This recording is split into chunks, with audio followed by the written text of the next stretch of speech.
बिस्मिल्लाहिर्रहमानिर्रहीम। अस्सलाम वालेकुम नाज़रीन, आप यूट्यूब चैनल देख रहे हैं। मैं इमरान ख़ान हूँ। जिस लड़ाई को ऐसा लगता था कि अब ये ख़त्म हो जाएगी, वो लड़ाई दोबारा शुरू हो गई है। क्योंकि मफादात के लिए जब भी कुछ लोग इकट्ठे होते हैं तो मफादात की वजह से ही उनमें लड़ाई हो जाती है। PDM की सारी जमातें इकट्ठी हुई, बिलाखिर उनको लड़ना है और वो वक्त करीब आता चला जा रहा है। दूसरी जानिब जो PMLN है, उनको ये लगा कि वो ख़ुद इक़्तिदार में आए हैं, लोगों ने उनको वोट डाला है, लोगों ने उनको ऑनर किया है और वो ख़ुद इक़्तिदार में आए हैं। लिहाजा ये उनका हक़ है कि वो जिसको चाहें उसके बारे में जो चाहें वो फ़ैसला कर लें। लेकिन शायद वो भूल गए कि उनको लाया गया है। पाकिस्तान में एक रजीम चेंज ऑपरेशन हुआ है जिसके सबसे बड़े बेनिफिशरीज़ PMLN के लोग हैं। यानी उन्होंने NRO2 हासिल किया है। इतने बड़े बड़े एहसानात जिन लोगों ने किए हैं, उन लोगों के बारे में एक दम तो ज़बान नहीं बदली जा सकती, या एक दम तो उनके बारे में सोच नहीं बदली जा सकती। लेकिन नवाज शरीफ साहब की एक पुरानी आदत है कि उनके ऊपर जो भी एहसान करता है वो उसके ऊपर चढ़ाई करते हैं। नवाज शरीफ साहब हमेशा हर चीज़ को अपने कंट्रोल में रखना चाहते हैं। चीज़ों को ज़्यादा कंट्रोल में रखने की ख्वाहिश ही हमेशा उनको इदारों से लड़ा देती है। अब देखिए इस वक्त हुआ क्या है। एस्टेब्लिशमेंट से दोबारा गिले शिकवे शुरू कर दिए हैं मुस्लिम लीग नून ने। स्टेटमेंट है नून लीग के 3 बड़े अहम लोगों के। एक राणा सनाउल्लाह हैं, एक ख्वाजा आसिफ हैं और एक शाहिद खाकान अब्बासी हैं। सबसे पहले आप आ जाएं शाहिद खाकान अब्बासी की जानिब। शाहिद खाकान अब्बासी कह रहे हैं कि अगर अहल अफसर का नाम समरी में शामिल ना हुआ तो मामला अदालत जा सकता है। अहल अफसर, एलिजिबल ऑफिसर। शाहिद खाकान अब्बासी को किसी एक खास एलिजिबल ऑफिसर का नाम समरी में चाहिए, यानी नवाज शरीफ को चाहिए। अगर वो नाम ना हुआ तो मामला अदालत में जा सकता है। दूसरी जानिब से भी यही कहा गया है, जो अपोजिशन है, कि अगर वाकई कोई ऐसी हरकत की गई जो खिलाफ आइन और खिलाफ कानून हो तो उस मामले पे अदालत में जाया जा सकता है। मैं अभी इसको खोल कर आपके सामने रख दूंगा। शाहिद खाकान अब्बासी ने कहा कि आर्मी चीफ की तैनाती के लिए अहल जनरल्स के नाम वजीर आजम के पास आते हैं। किसी अहल ऑफिसर का नाम समरी में शामिल ना हुआ तो मामला अदालत में चैलेंज हो सकता है। शाहिद खाकान अब्बासी ने कहा कि वजीर आजम खुद किसी भी ऑफिसर का तकर्रुर कर सकते हैं या फिर नए नामों की समरी भी मंगवा सकते हैं। उन्होंने कहा कि बेयकीनी की आदत सी हो गई है। नए आर्मी चीफ का तकर्रुर मामूल का अमल है। वजीर आजम के बाद समरी आती है, वो तकर्री कर देते हैं। तकर्रुर आखिरी 2 से 3 दिन में होता है। यह रवायत है कि आर्मी चीफ आखिरी दिनों तक काम करते हैं। आर्मी चीफ को अलविदाई दौरे भी करने होते हैं। बहरहाल ये चीज़ें तो अलग हैं, लेकिन 2-3 चीज़ें जो आम डिस्कस हुई उसमें 2-3 बड़े अहम नाम, यानी अहम चीज़ें हैं, वो मैं आपको बता देता हूँ। एक तो शाहिद खाकान अब्बासी कह रहे हैं कि एक नाम, एक अहल नाम अगर समरी में शामिल ना हुआ तो मामला अदालत चला जाएगा। अब अगर मैं आपको क्लियरली बताऊं तो एक सवाल यह भी था कि अगर समरी आपको 28 तारीख को भेजी गई उस एक नाम की रिटायरमेंट के बाद, तो फिर आप क्या करेंगे? तो उन्होंने कहा जी ये तो गलत हो जाएगा ना, फिर ये तो ठीक नहीं होगा, क्योंकि इसमें तो काफ़ी वक्त चाहिए होता है। हमें सोचने के लिए वक्त दिया जाए कि 27 तारीख को रिटायरमेंट के बाद अगर समरी भेजी जाएगी तो फिर 29 तारीख तक फैसला कैसे होगा, ये भी नामुनासिब उन्होंने करार दिया है। तो मुख्तलिफ चीज़ें वो कहते रहे हैं। फिर उन्होंने कहा कि 3 सितारों का कोई भी जनरल जो है वो अहल है तो उसका नाम शामिल हो जाएगा और वज़ीर आज़म किसी भी नाम को फाइनल कर सकते हैं। समरी का ना आना बहुत पेचीदा अमल होगा। समरी का ना आना गैर कानूनी और गैर आइनी होगा। समरी ना आए तो भी वज़ीर आज़म तकर्रुर कर सकते हैं। अगर समरी में नाम नाकाफ़ी हुए तो नए नाम मांगे जा सकते हैं। समरी का ना आना बहुत बड़ी नाकामी और आइन की खिलाफ वर्जी है। मामलात यहां तक पहुंच गए हैं। जरा राणा सनाउल्लाह का स्टेटमेंट भी आप देखें। राणा सनाउल्लाह साहब का स्टेटमेंट वो और ज्यादा इंटरेस्टिंग है। उन्होंने कहा समरी आए ना आए 1-2 दिन में तैनाती का अमल मुकम्मल हो जाएगा। यानी समरी लब्बे ना लब्बे, स्पीड 190। ये मैंने आज एक जगह पढ़ा, मुझे बड़ा मजे का लगा कि समरी लब्बे या ना लब्बे, स्पीड जड़ी है वो 190।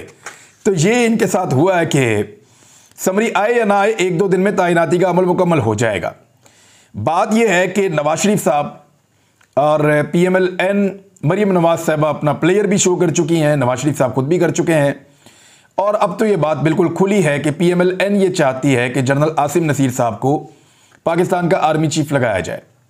ये ख्वाहिश अब उनके मुंह से सिर्फ नाम की सूरत में पहले तो निकल चुकी है, वो अपनी ख्वाहिश का इजहार किसी और तरीके से तो कर चुके हैं, लेकिन अब दबे लफ्ज़ों में वो साफ साफ बताना शुरू हो गए हैं।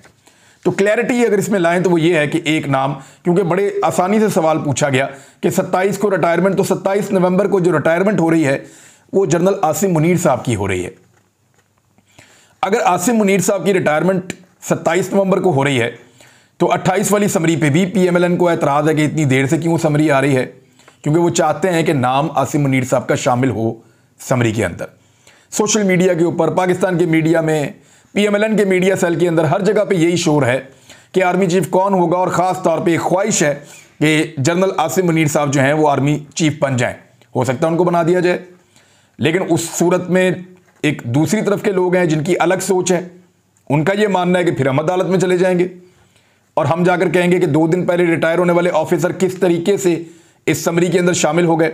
अब कानूनी तरीका तो समरी का ही है। जो आईने पाकिस्तान है उसमें सदर का एक बड़ा इंपॉर्टेंट रोल है, वो अभी दिन करीब आ रहे हैं तो आपको आहिस्ता आहिस्ता बताते हैं।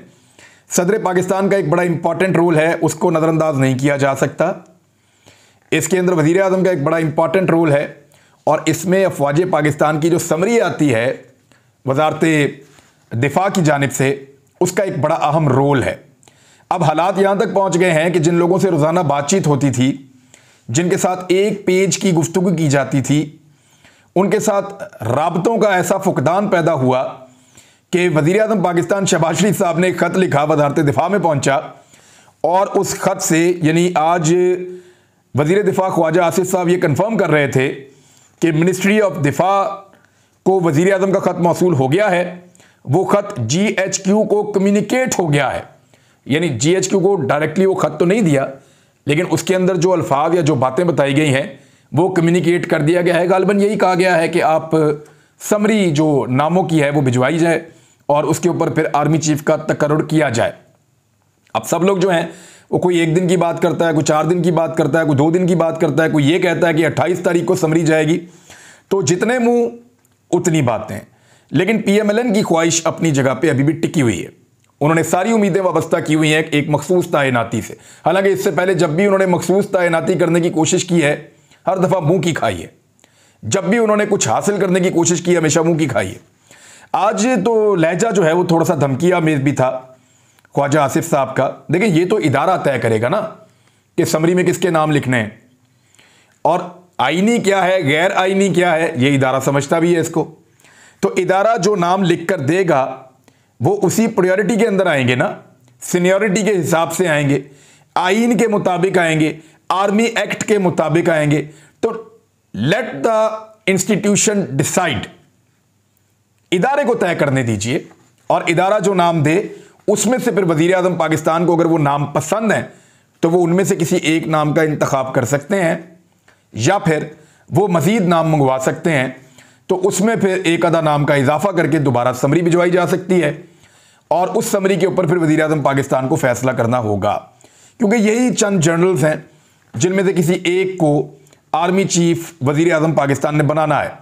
और अगर बहुत नीचे जाके किसी को बना देते हैं तो ऊपर वाले सारे सुपरसीड हो जाएंगे। यानी अगर कोई बहुत ऐसे जनरल को बनाते हैं जिनकी सर्विस कम है और उनसे सीनियर्स मौजूद हैं, तो वो सारे सुपरसीड हो जाएंगे। और वहाँ रवायत है कि ज़्यादातर ऐसा होता है कि वो रिज़ाइन कर देते हैं फिर। तो ये भी एक बड़ी ख़तरनाक चीज़ है। लिहाजा आर्मी को बहुत सारी चीज़ें देखनी होती हैं, वो एक इदारा है, तो वो वहाँ से एक समरी बनाकर भेजेगा। और देखते ये हैं कि उस समरी के ऊपर अब यानी थोड़े दिन तक तो बहुत शीरो शक्कर थे, NRO 2 मुकम्मल हो रहा था, नैब के पर काटे जा रहे थे, और उसमें यह भी कहा जा रहा था कि एस्टेब्लिशमेंट की मर्जी से हम नैब के पर काट रहे हैं। लेकिन अब जब यह फैसला किया है कि एक्सटेंशन जनरल बाजवा को नहीं देनी, एक नया जर्नल आर्मी चीफ लगाना है, तो उस वक़्त से एक खींचातानी का माहौल बना हुआ है और अपनी अपनी ख्वाहिशात की तकमील सारे चाह रहे हैं। गुस्सा यहां तक बढ़ गया है कि एस्टेब्लिशमेंट से गिले और शिकवे शुरू हो गए हैं। ख्वाजा आसिफ ने आज बड़े लंबे अरसे के बाद तनकीद करते हुए फ़ौज पर यह कहा कि 36 साल बराह रास्त इन्होंने इस मुल्क पर हुकूमत की है, 4 मरतबा इस मुल्क में डिक्टेटरशिप लेकर आए हैं, और इसके बाद इनडायरेक्ट हुक्मरानी करते रहे हैं। यानी 36 साल तो डायरेक्ट हुक्मरानी की है इस मुल्क के ऊपर, और उसके बाद इनडायरेक्ट हुक्मरानी भी तब से अब तक करते रहे हैं। शाहिद खाकान अब्बासी साहब ने कहा जी कि 27 के बाद समरी नहीं आ सकती, क्योंकि 29 नवंबर को फैसला करना है। 2 दिन में फैसला नहीं हो सकता। फैसला करने के लिए जितना वक्त मिलना चाहिए था, समरी आ जानी चाहिए थी। ये शाहिद खाकान अब्बासी साहब के अल्फाज हैं। तो अब आपको बहुत सारी चीज़ें समझ आना शुरू हो गई होंगी। अब नवाज शरीफ साहब के बारे में एक नया बयानिया तैयार किया गया है, और यह कहा जा रहा है कि नवाज शरीफ साहब क्योंकि लंदन के उनका वीज़े का मसला था, तो इसलिए वो बरतानिया से बाहर निकले हैं और यूरोप के टूर पर गए हैं, ताकि जब वो वापस एंटर हो जाएंगे तो उनको दोबारा 6 महीने मिलने का मौका मिल जाएगा।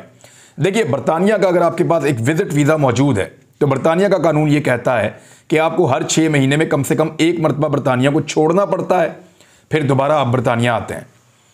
मियाँ नवाज शरीफ साहब पिछले 3 साल से बरतानिया में हैं, और वो कह रहे हैं मेरा इलाज हो रहा है। तो 3 साल में तो उनको प्रॉब्लम हुआ कोई नहीं। हाउ इज़ इट पॉसिबल कि अब मियाँ नवाज शरीफ साहब को प्रॉब्लम हो गया है और उनको फौरी तौर पे छोड़ना पड़ा है ताकि वो वीज़ा हासिल कर सकें? मुझे नहीं लगता ऐसी चीज़ें हैं। लेकिन अगर मियाँ नवाज शरीफ साहब को बरतानिया से जाना भी था 1-2 दिन के लिए, या एक आधा चक्कर लगाना था, तो वो बड़े आराम से पाकिस्तान का चक्कर लगा के वापस जा सकते थे। यहाँ का नहीं तो उम्रा करके वापस जा सकते थे। लेकिन उन्होंने पसंद फरमाया कि वो यूरोप के 5 मुल्कों में जाएंगे, 10 दिन तक घूमेंगे और 10 दिन के बाद वापस बरतानिया आएंगे। अब ये इन हालात में हुआ है जब मियाँ नवाज शरीफ साहब के ऊपर संगीन इल्ज़ामात बरतानिया में लगे हैं कि वो कत्लों की साजिश के अंदर और एक कत्ल के मामले के अंदर बाकायदा इन्वॉल्व हैं, और उन्होंने बरतानिया की सरजमीन पे पाकिस्तान के अंदर और कीनिया के अंदर ये इल्ज़ाम है मियाँ नवाज शरीफ पे। मैं इसमें ख़ास तौर पे जो कीनिया वाला हिस्सा है, अरशद शरीफ वाले कत्ल वाला जो हिस्सा है, उसको मैं एक साजिश समझता हूँ। मैं ये समझता हूँ कि जिन लोगों के ऊपर इस कत्ल का इल्ज़ाम आ रहा है, या जो लोग अरशद भाई के पाकिस्तान से निकलने के लिए ज़िम्मेदार हैं, जिन्होंने पाकिस्तान की सरजमीन उनके लिए तंग की थी, जिन्होंने 16 मुकदमात करवाए थे, जिन्होंने UAE से उनको निकलवाया है, ये वो लोग हैं जो अरशद भाई की शहादत के ज़िम्मेदार हैं। अब वो तवज्जो हटाने के लिए नवाज शरीफ के ऊपर ये गेम डालना चाह रहे हैं। मेरे ख्याल में ये डाइवर्जन है, और लेकिन इसके ख़तरनाक नताइज तो हो सकते हैं। बेशक डाइवर्जन भी है, एक बंदे ने अपने आप को पेश कर दिया है, तो ऐसी सूरत में नवाज शरीफ के लिए मुश्किलात बढ़ जाएंगी। और नवाज शरीफ मुश्किलात से आपको पता है कि ऐसे ही सामना करते हैं कि पाकिस्तान में मुश्किलात हैं तो सऊदी अरब चले जाते हैं, फिर कहीं और मुश्किलात हैं तो पाकिस्तान चले जाते हैं, फिर पाकिस्तान में दोबारा मुश्किलात हैं तो लंदन चले जाते हैं, फिर इलेक्शन के लिए उनको ज़बरदस्ती बुलाया जाता है, फिर वो 1 साल गुजारते हैं और फिर मुश्किलात हैं तो फिर वापस चले जाते हैं। तो नवाज शरीफ साहब फिर बरतानिया 3 साल से वहाँ पे रह रहे हैं, अब लंदन में मुश्किलात हैं तो वहाँ से निकल के यूरोप चले गए हैं। तो मियाँ नवाज शरीफ साहब का ये मुश्किलात को फेस करने का एक बड़ा खूबसूरत अंदाज है कि जिस जगह पे मुश्किल हो उस जगह को छोड़ के वहाँ से पतली गली से निकल लो। तो मियाँ नवाज शरीफ साहब दोबारा मुश्किल से निकल गए। जितने पर्चे इमरान खान साहब पे हुए हैं, इससे आधे नवाज शरीफ पे पाकिस्तान में हो जाते, या जो पाकिस्तान की इस्टेब्लिशमेंट ने और पाकिस्तान के इदारों ने और पाकिस्तान की हुकूमत ने इमरान खान के साथ किया है ये पिछले इतने अरसे के अंदर, अगर इसका आधा भी नवाज शरीफ के साथ होता तो नवाज शरीफ कब के हाथ पांव झाड़ के निकल लिए होते। मियाँ नवाज शरीफ साहब तो अपने ज़ाती केसेस के अंदर फंसे हुए थे ना। जिस किस्म के केसेस इमरान खान पे बने हैं, उनके लोगों को जैसे टारगेट किया गया है, जिस तरह कपड़े उतारे गए हैं, जिस तरह टॉर्चर किया गया है, जिस तरह गोलियां चलाई गई हैं, इन सारी चीज़ों का तो नवाज शरीफ साहब सोच भी नहीं सकते। बहरहाल मियाँ नवाज शरीफ साहब जो हैं वो अब टूर पे निकल लिए, और आज के बाद अगर कोई आपको कहे ना कि मियाँ नवाज शरीफ साहब बीमार हैं, वो अपना इलाज करवा के पाकिस्तान वापस आ जाएंगे, तो आपने उनके साथ बहस नहीं करनी, बल्कि उस आदमी के लिए दुआ करनी है। आपने दुआ करनी है कि या अल्लाह इस आदमी की ज़हनी हालत को ठीक कर दे और इसको सेहतयाब कर दे और इसको हदायत अता फरमा। जो भी आदमी या औरत आपसे आज के बाद ये बात करे कि मियाँ नवाज शरीफ साहब बीमार हैं, अपना इलाज करवा के पाकिस्तान वापस आ जाएंगे, तो आपने उससे झगड़ा नहीं करना। आपने उस पर रहम खाना है, आपने उस पर तरस खाना है, आपने उसके लिए हाथ उठाकर अल्लाह से दुआ करनी है कि या अल्लाह ताला इसको इस नफ्सियाती मर्ज से सेहत अता फरमा, इसको तंदुरुस्ती वाली ज़िंदगी दे और इसको हदायत अता फरमा। क्योंकि ये एक ऐसी ज़हनी कैफियत है जिसमें से ये लोग नहीं निकल सकते। उनको एक ऐसे आदमी में इनकलाबी नज़र आ रहा है जिस आदमी का इनकलाब के साथ कोई दूर तक का ताल्लुक नहीं है। इमरान खान साहब के बारे में जो एक बड़ी सीरियस थ्रेट है। अब जब वो पहुंचेंगे 26 और 27 को तो बड़ा खौफनाक एक सिनेरियो है। इमरान खान साहब भी अपने मुखालिफिन के लिए क्रिएट कर सकते हैं। दूसरा, कुछ इंटेलिजेंस रिपोर्ट्स आ रही हैं और ये पता चल रहा है कि इमरान खान साहब को इस मरतबा रास्ते से हटाने के लिए एक बड़ा खौफनाक मनसूबा तैयार किया जा रहा है। लेकिन अगर इमरान खान साहब अपने आप को सिक्योर करते हैं और एक बंकर नमा कंटेनर के अंदर रहते हैं और बुलेट प्रूफ वॉल के पीछे चले जाते हैं, तो ऐसी सूरत में लोग भी महफूज हो जाएंगे बाहर, क्योंकि जिसने भी अटैक करना है या टारगेट करना है वो इमरान खान को करना है। अगर उनको ये पता है कि इमरान खान महफूज है और उसके ऊपर अटैक नहीं हो सकता, तो फिर लोग भी महफूज रहेंगे। अगर इमरान खान वल्नरेबल होंगे और सामने मौजूद होंगे तो इमरान खान के बहाने लोगों को भी नुकसान पहुंचाया जा सकता है, क्योंकि उनकी वजह से ऐसा होगा।